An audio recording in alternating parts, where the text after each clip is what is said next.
Thanks everyone for joining. Welcome. Today we're going to be diving into the world of AI, machine learning, specifically focusing on how you can score PQLs and PQAs using AI. For go-to-market orgs that don't have a solid understanding of what criteria they should be using to define PQLs or what usage thresholds to focus on, and frankly, most orgs don't have a good understanding of these. AI can really offer a helpful way of keeping your sales team fed with the right high quality, high intent leads that are worth their time. So I'm Steven. I lead the sales and success team here at Calixa and got my first taste of product-led sales back in 2015 at Mixpanel. Quickly learned that this was going to be the way that all modern SaaS was sold.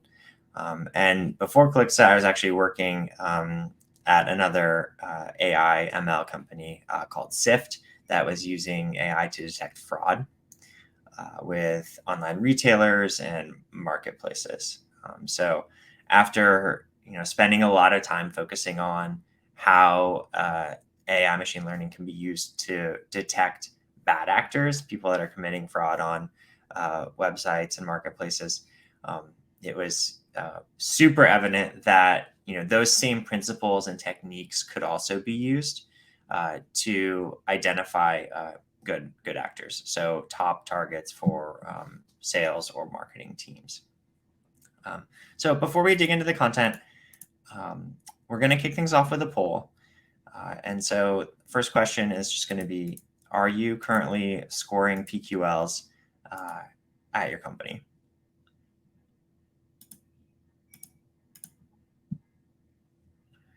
All right, seeing some mixed responses come in. We have a few folks that are sometimes, one is rarely. Oh, now it's 50-50. So sometimes and rarely, and even often. Okay, so it feels like we have folks with a few different levels of sophistication of their PQL scoring. Next one would be, have you used AI scoring or AI in general in your sales motion before? No. Okay, cool. So awesome. I think this will be a really relevant topic for folks. Sounds like people haven't quite got to the point of rolling AI into their sales process yet, and we'll be digging into that today. And then just one other quick housekeeping item. While we're on the topic of surveys, a big focus of our marketing team is to provide useful playbooks and frameworks on how to layer sales into your bottom-up or self-serve funnel. So one of our latest initiatives is in partnership with Product Led. It's to produce data and proof points on best practices for doing this. So if you're running a sales-led or PLG hybrid motion, please consider taking this 3-minute survey. I think the responses will be really helpful for the industry as a whole. All right, let's dig into the content. So first off, we're going to level set on AI and why it trumps manual scoring in the first place. Then we're going to spend some time discussing how this all works. I think with any buzzwordy term, it's really important to understand the details to figure out what's actually going on behind the scenes. We'll talk a little bit about the background of the team here at Calixa and the experience in AI and ML, and kind of why they're so excited about solving this problem. Then we're going to walk through a demo of how you guys can start using AI scoring and start prioritizing PQLs and automating your go-to-market motions using this data. Feel free throw questions in the chat at any time. But we'll also save time at the end to highlight some of that. Cool. So before we jump into AI, I think it's helpful to set the stage with what the old world looked like. I'm sure almost everyone here is familiar with our traditional lead scoring.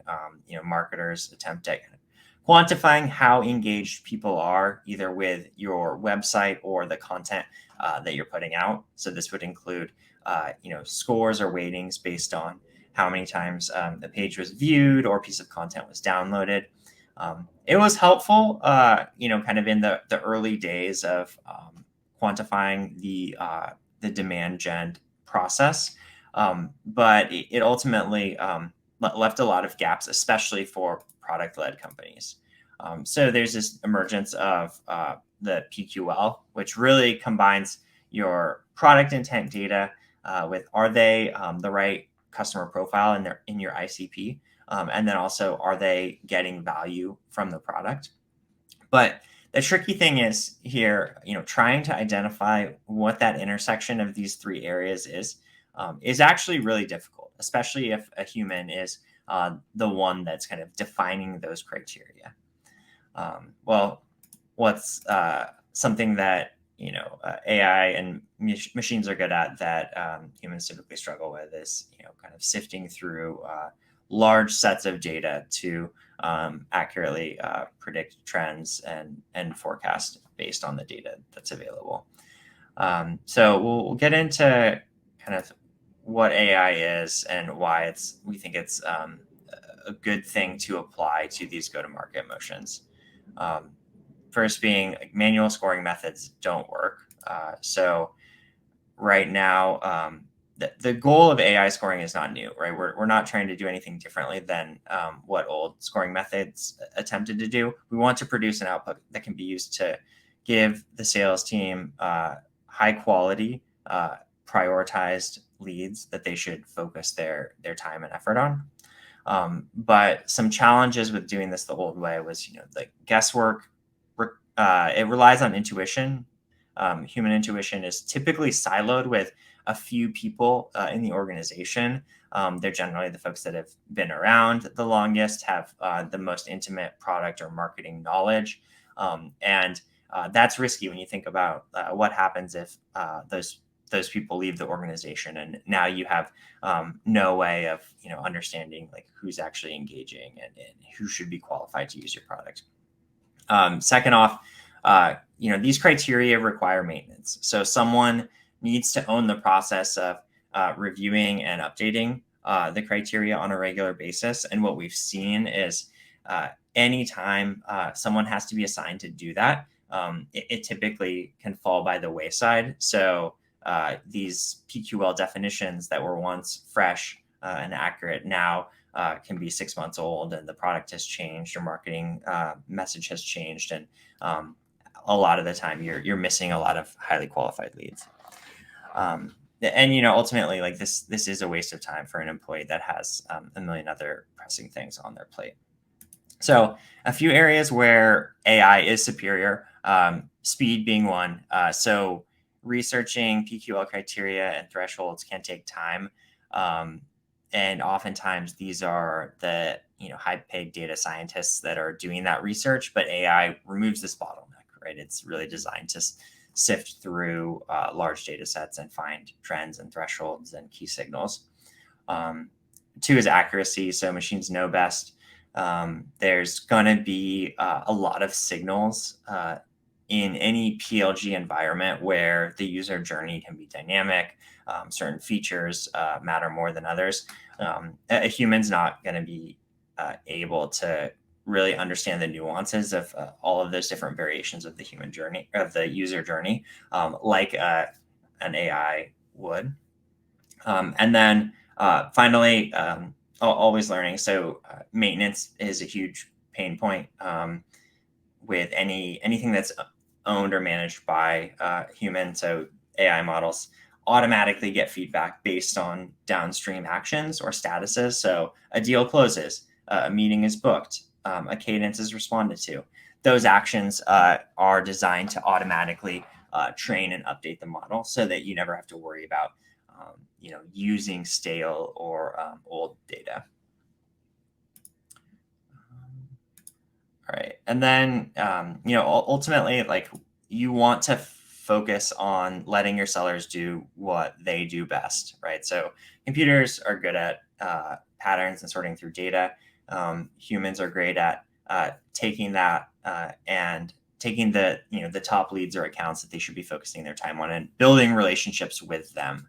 Right, prioritization is something that it is not a rep shouldn't be spending a lot of their time on because it's not directly tied to revenue generation, whereas building relationships and running deals is. The second piece would be kind of uncovering intent or understanding signals. So let the computer uncover the signals for you and equip the AE with the specific signals and the ability to tie those to solving customer problems. And then finally, machines are good at sifting through data and highlighting what's valuable. Humans can go a level deeper and have that conversation about, hey, I saw that you signed up and you wanted to use the product for this use case. You've invited X number of team members, and you're currently hitting paywalls on some of the premium functionality. Like, let's dig into your experience so far, what value you're getting, and figure out what plan makes sense. So translating the intent signals into the conversation that's going to move the deal forward. Well, just one quick highlight from sales leader at Airtable, right? They need to provide ways for reps to understand who to talk to and why. That's nothing new, but the ideal state of this is you do the analysis for reps. You want to let them sprint. Anytime a sales rep has to do a lot of this analysis themselves, that's going to slow them down. So spoon feed them the insights that they need to close deals as quickly as possible. All right. So switching gears into how it all works. So the ML process, put simply, is really a mix of data, training the model, and then evaluating the performance. So the data starts with millions of data points from your product usage, your CRM, any outreach, your sales engagement tools you have. Basically anything that's going to be a good indicator of a user or an account being more or less likely to buy gets fed into the model. Training is how we basically take all of that raw data and put together scores and signals that are going to be helpful for the sales team. And so training a model can happen based on different criteria, whether you're trying to predict the likelihood of a free sign up converting to paid, or a paid user converting to an enterprise plan. Those are all just levers that can be configured in the model. But the output, which takes us to the evaluation stage, is ultimately going to be a score that is super simple for a rep to interpret. And then the signals that are associated with that score, but also a key feedback loop. So when a deal closes, the model knows to automatically update and say that was a success, that was in ML terms a true positive. And that cycle is automated and iterates on a regular basis. So you don't have to worry about starting with a new data set. We can use historical data to generate a model based on what the sales team has seen success with or not been successful with in the past. The signals that we're going to give you are based on a standard set of fields that we collect for everyone, and also a set of custom data that is going to be dependent on your product, your user journey, what you track in the CRM, what enrichment data you have. And then finally, the scores are going to be real-time and purpose-built. So you might have a model for customer churn. You might have a different one for the free-to-paid motion, expansion motion, et cetera. All of those models can be run simultaneously and updated as we get more feedback. Great.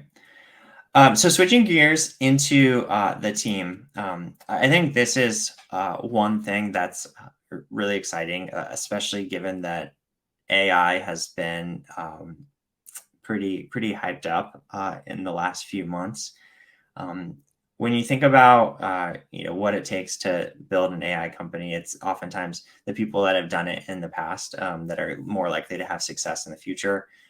So Calixa's leadership team was early at Sift, a company that used AI and machine learning to detect fraud for online businesses. Here, we had to overcome the challenges of having to process tons of data. So billions of data points from customers monthly and returning predictions in under a second. And so Fred, our co-founder and CTO, he was also the co-founder of Sift. He designed those systems, what's called like the live learning systems that enable us to process the data and then return a result in near real time. He built those from the ground up. Thomas, our CEO, he was VP of product at Sift and responsible for launching a lot of the new ML products like account takeover that we had seen as like part of the emerging fraud patterns. So there's a lot of parallels between the fraud world and what we're seeing in PLS. Like you look back a few months and people were focused on, hey, I want one score that is used to predict the likelihood of like someone becoming a paid customer. Now it's more common for people to want different models, different approaches for different types of conversion or churn. So I think we definitely have the team that's thought about and solved those problems in the past. And I also I led the sales engineering team there, so helped a lot of online merchants kind of define and build out and then operationalize their ML models for fraud. Cool. So where does Calixa fit in? So, I mean, we equip the go-to-market team at any product-led growth company with the full end-to-end platform that they need to effectively run AI models, which will allow the sales team to find, close, and grow customers faster. So ultimately, AI models are going to be powered by the data that you have in relevant areas across your go-to-market stack. So as with a lot of tools, like it all, like the success is often determined by how much data is available and what data is available. So we've built out no-code integrations with all of the leading tools in the modern data stack, the go-to-market stack, to make it easy for you to pull all of this into your AI model. So warehouse, you could be using Snowflake, BigQuery, Redshift. We also integrate directly with product analytics tools like Mixpanel and Amplitude, CDPs like Segment, and then your CRM data, your billing data, your support data, all of that gets piped into Calixa via these no-code integrations. And then the results, they show up in our interface that was designed to be dead simple for sales and marketing teams to use. It's going to highlight, the score of an individual account, the top signals for why that account hit the score. And then also, I think that the most important thing is having the connected platform that allows you to go from score to action. So saying, hey, if a user is a 5, I want to add them to this specific outreach sequence that I then personalize. Or maybe I want to do that at scale and automate all 5s that are in a certain region or territory get routed into a specific outreach sequence or into Salesforce. Great. So we'll dig into that more in the demo in a minute here. But before we switch gears, another poll. So what are the biggest challenges preventing y'all from using AI scoring in your go-to-market process today?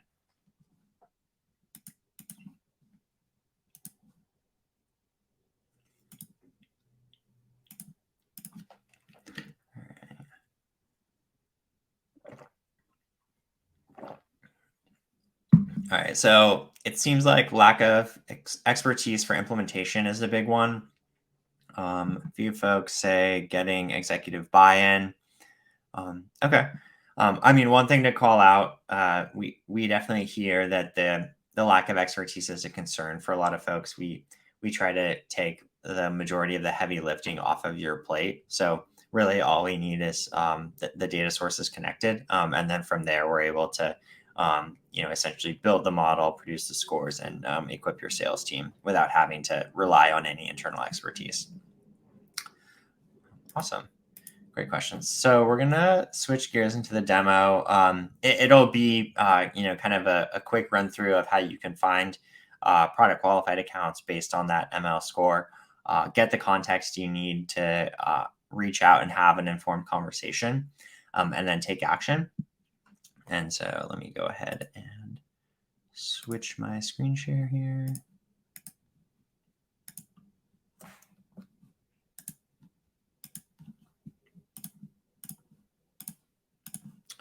All right, I'll hop into our demo account. So for those of you that haven't seen Calixa before, reps would typically start their day either in our inbox, which contains the relevant plays that should be run, or the views tab, which allows you to get a quick predefined prioritized list of the accounts that you should be reaching out to. You'll see here I have a list of my enterprise PQAs. Barton Bank is at the top of the list with a PQL score of 5. And you see that some of them down here, like Ovitz and Windler, have scores of 1. They've taken their first key action, or they're a new PQL, but they haven't really demonstrated enough intent or gotten enough value from the product to the point where it's a highly qualified opt for sales. I'm going to first start off by walking through the Barton Bank example. So the way that we've designed this is there's the score that can be used to filter or sort, and then when you click into an account to learn more about what they've done, like how many projects they've created, how many posts they've made, how many paywalls they've hit.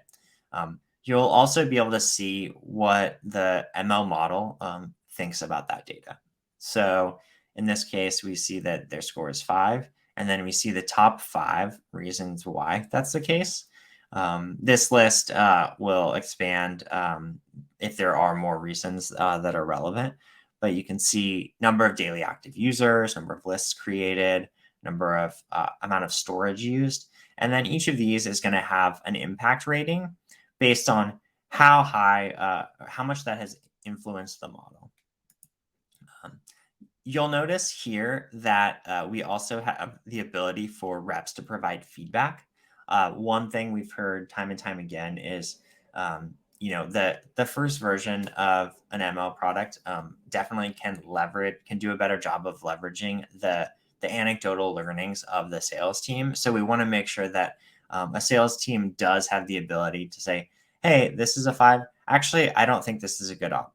If they click mark as low potential account, that's going to train the model. So if we see other similar accounts, they're going to get lower scores. You'll see here an example of a bad one. The score of 1 is still going to have the reasons why they got a positive or a negative score. You'll see the impact here is much lower. But again, we're looking at things like product usage, number of lists created, the age of certain things, the blend of free mail versus corporate email addresses. All of this is going to factor in and give us an accurate reading on the account. Viewing the data in kind of an individual account overview mode is helpful for reps, but we've also found that folks prefer to use this data in automations. So Calixa's automation platform allows you to say, hey, I want to create an automation that, let me go ahead.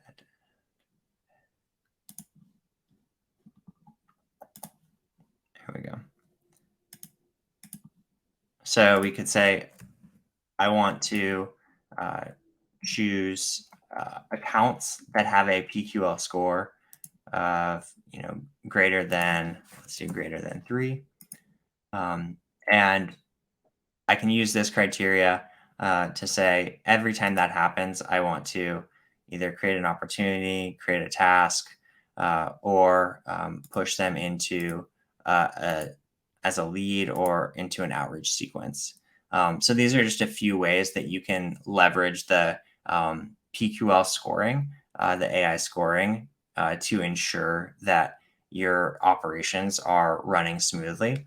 Um, and yeah, and another key thing is any of those downstream actions. So let's say you did add one of these users to an outreach sequence. This is a 5. I want to go ahead and throw them into a sequence. That action itself is going to train the model. If the deal ended up closing, that's going to train the model as well. So you do have you have many ways of ensuring that the data that we're returning back to you is accurate. Cool. All right, I'm going to switch back to the deck here.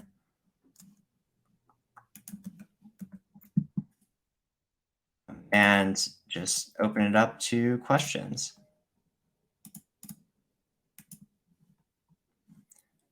While y'all are asking questions, one thing I will call out is because AI is pretty new. We'd love to just chat with you about some of the best practices and like what we've seen work well for folks. So definitely reach out if you want to chat about how you could use this within your organization. So first question, how do you test the effectiveness of AI scoring? So I think there's kind of two key ways of testing. One would be at the operational level. So are the scores that are being output actually converting to sales qualified opportunities and then closed won deals? Currently, folks are doing that in a few different ways. One is you can track the leads that you've reached out to in Outreach or Salesforce in like a standard lead report. Calixa does have the ability to sync your PQL score into Salesforce, so you can easily see, hey, this lead that I reached out to, that was a 5. Did it convert or did it not convert? Also, creating a report of which of the accounts are converting or not converting that have low scores. The other thing is that testing behind the scenes on the ML model would be, we look for things like true positive rate, false positive rate, precision recall. There's a lot of ML metrics that are used to essentially determine if the model is performing well or if it needs to be tweaked. All right, so one from Melissa. It sounds like some of the data points you use in scoring are specific to the customer and their product, but some are the same across your customers. What are some of the data points you test that are consistent across customers? So the ones that are consistent, a lot of them have to do with like email addresses. So with PLG, this concept of free mail versus corporate domains and the blend of those within a given account is one. There's like a technical ML term called the Levenstein distance. That like looking for the blend of free mail versus corporate domains on an account is an interesting one. The other standard ones are like how many users are added to the account, how quickly. So within the first 7, 14, 30, 90 days of the account getting created, how many users were added. There's quite a few things like ARR, MRR, number of paywalls hit. Those are typically pretty common across PLG companies. And then the more custom ones are interesting and generally more product specific. So that could be like for a developer platform company, the number of builds or build minutes that are being utilized on the platform, or a productivity app, like the number of meetings that have been set or the length of those meetings that someone has created. Hopefully that was helpful. Anyone else have other questions?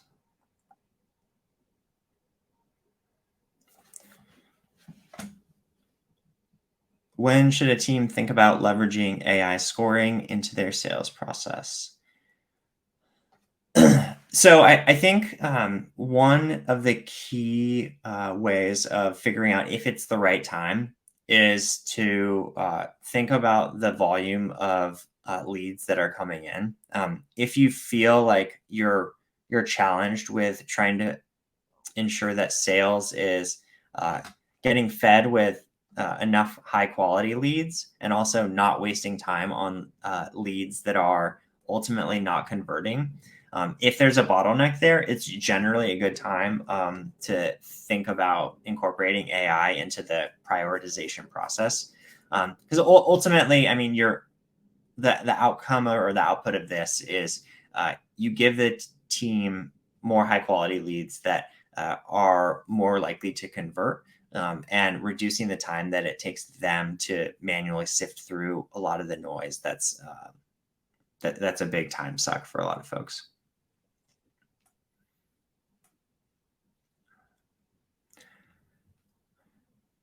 Awesome. Well, thanks for the time, everyone. The recording will go out shortly after this, and feel free to reach out if you have any questions.